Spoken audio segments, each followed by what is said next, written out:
প্রথমেই একটি দুঃখজনক ঘটনা দিয়ে ভিডিওটি শুরু করলাম। দেখেন আমার কবুতরটা এটা ঠান্ডায় মেবি মারা গেছে। আমার তো ভীষণ কষ্ট লাগতেছে দেখে। তো এই যে একটু অসুস্থ ছিল, তো অনেক যত্ন করেই রাখা হয়, হঠাৎ করেই কবুতরটা মারা গেছে। তো সেজন্য মনটা একটু খারাপ লাগতেছিল। আর এদিকে এই যে আমার বারান্দার ফুলগুলো, বারান্দা আসলে এখন অনেক ভালো লাগে। এখন কিছু কিছু ফুল অনেক ফুটছে, আরও কিছু ফুল লাগাবো। আর ফুল তো আমি ভীষণ পছন্দ করি, আমার ঘরের প্রতিটি আনাচে কানাচে ফুল থাকে। আর এটা হচ্ছে সকালবেলা, তো সকালবেলা মুড়ি মাখা খাওয়া হবে। মুড়ি তো ভীষণ প্রিয়, মুড়ি হলে আর কিছুই লাগে না। তো আসলেও ছুটির দিনটা আমরা একটু ডিফারেন্সভাবে কাটাই। সবাই একটু দেরি করে, অলসতার সাথে ঘুম থেকে ওঠা, তারপরে অন্যান্য যে আদার্স কাজগুলো একটু দেরি করেই করা হয়, তারপরে আর কি ঝটপট করে করতে হয়, যেহেতু জুম্মার নামাজ পড়া হয়, ছেলেরা নামাজ পড়তে যায়। আর বন্ধুরা এখানে হচ্ছে যে জংলা কচু, যেটাকে বলে খ্যাত কচু না, সেই কচুর মুখি দিয়ে আজকে আমি ডাল রান্না করব। তো কচুগুলো আমি বাজার থেকে কিনে নিয়ে আসছিলাম, 50 টাকা কেজি। তো সেগুলো নিয়ে এসে সিদ্ধ করে, অফ ক্যামেরায় কিন্তু আমি সিদ্ধ করে সুন্দর করে ছুলে নিছি, এখন ভালো করে মেশ করে নিছি। আর এই কচুর ডালটা খেতে আমার কাছে কিন্তু বেশ ভালো লাগে। আপনারা কখনো এই ডালটা রান্না করে খেয়েছেন কিনা জানি না, যদি খেয়ে থাকেন অবশ্যই কমেন্ট করে জানাবেন। আপনাদের সুন্দর সুন্দর মূল্যবান কমেন্ট পড়তে আমার কিন্তু বেশ ভালো লাগে। তো বন্ধুরা, আমার ভিডিওর কোনো অংশ যদি আপনাদের ভালো লেগে থাকে, প্লিজ একটি লাইক দিয়ে ভিডিওটি কন্টিনিউ করার অনুরোধ রইল। আপনাদের একটি লাইক আমার এই ভিডিওটি আরও অনেকের মাঝে পৌঁছে দেবে। আর ঝটপট তাড়াহুড়া করে কাজ করতেছি, এদিকে রাইস কুকারে কিন্তু আমি ভাত রান্না করে নিছি, ভাত আমার হয়ে গেছে। আর এদিকে যে গ্যাসের চুলায় একবার আমি গ্যাসের চুলাটা একটু প্রবলেম করতেছি, সমস্যা হয়েছে।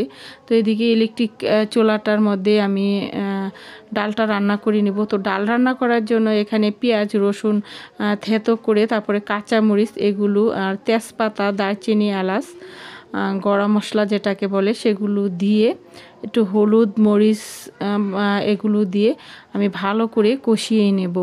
আর এই জংলা কচুর ডালটা খেতে কিন্তু বেশ ভালো লাগে বন্ধুরা। আপনারা যদি পান কখনো ট্রাই করবেন, মাছ দিয়ে, মাছের মাথা দিয়ে আর জলপাই দিয়ে এই ডালটা খেতে ভীষণ ভালো লাগে। তো এখানে আমি এই যে সব কিছু দিয়েই মশলাটা ভালো করে কষিয়ে নিচ্ছি। তো এই যে, আর এখানে এই কচুটা যেটা ভালো করে মেশ করে মানে চটকে নিছি ভালো করে, আর এখানে আমি গরম পানি দিয়ে আর একটু মানে সুন্দর করে স্মুথভাবে এটা গুলে নিচ্ছি আর কি। এটা এভাবেই করতে হয়, এভাবে করলে কিন্তু অনেক ভালো লাগে।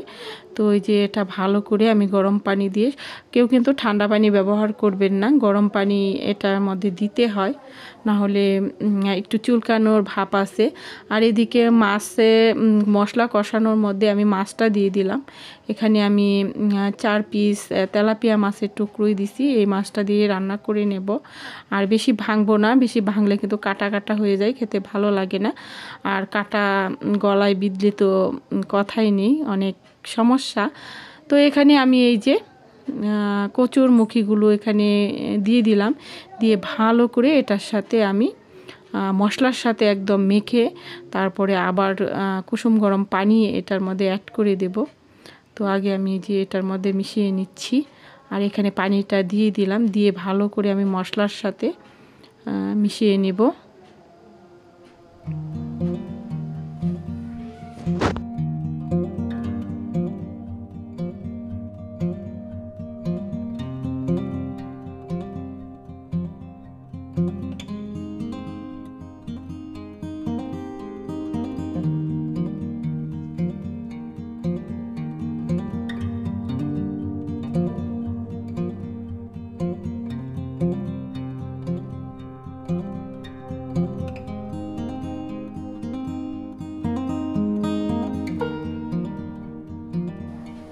তো ভালো করে মিশানো হয়ে গেছে, এখন ঢাকনা দিয়ে ভালো করে ঢেকে আমি রান্না করে নিছি।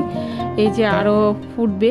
তো আমি কিন্তু এখানে পেঁয়াজ পাতা মানে পেঁয়াজ কলিটা সেটাও কিন্তু এখানে দিছি, আর ধনে পাতা। এই ডালটার মধ্যে অবশ্যই ধনে পাতা দিতে হবে, ধনে পাতা দিলে কিন্তু এর স্বাদটা দ্বিগুণ হয়ে যায়। তো ডাল রান্নাটা আমার হয়ে গেছে, আর এদিকে বেগুন ভাজা করে নিচ্ছি। তো শীতের সকালে আসলে একটু অলসতা কাটালেও ঝটপট কাজগুলো, দুপুরের রান্নাটা আমি সেরে নিলাম। আর এখন এই বড় বড় গুল বেগুন ভাজা খেতে কিন্তু ভীষণ ভালো লাগে। তো বেগুন ভাজতে ভাজতে আপনাদের কাছ থেকে বিদায় নিয়ে নেব। সে পর্যন্ত সবাই ভালো থাকবেন, সুস্থ থাকবেন। আল্লাহ হাফিজ, আসসালামু আলাইকুম।